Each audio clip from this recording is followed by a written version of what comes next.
కార్యం జరగడం లేదేంటి అని అనుకుంటారు. కానీ ఆయన మనల్ని పరీక్షిస్తాడంటండి. దేవుడు మనల్ని ఏం చేస్తాడండి?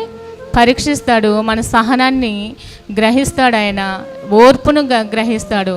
మెయిన్ మనిషికి ఈ మూడు కూడా ఉండవు. సహనం ఉండదు, ఓర్పు ఉండదు, దేవుని యందు నిరీక్షణ ఉండదు. ఇవి ఏమీ లేకపోవడం వల్ల ఏం జరుగుతుంది?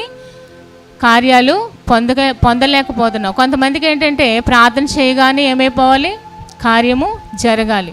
అది ఎప్పుడైతే నీ జీవితంలో జరగాలని దేవుడు పెట్టాడో అప్పుడే ఆ సమయం వరకు కూడా నువ్వేం చేస్తూ ఉండాలి? ప్రార్థన చేస్తూ ఉండాలి. పట్టు వదలకుండగా యాకోబు ఎలాగైతే దేవుని యొక్క పాదాలు పట్టుకుని ప్రార్థించాడో, దేవుడు ఆయనను ఆశీర్వదిస్తేనే కానీ ఆయన పాదాలను ఏం చేయలేదంటండి? విడిచిపెట్టలేదంట. మరి యాకోబులాగా ప్రతి ఒక్కరు కూడా ప్రార్థన చేయాలి. మరి ఎస్తేరులాగా తన కుటుంబం కొరకు, తన దేశ సంరక్షణ కొరకు మరి ప్రార్థన చేయాలి. వీటిని అన్నిటినీ మనము సాధించాలంటే అది ఒక ప్రార్థన ద్వారానే.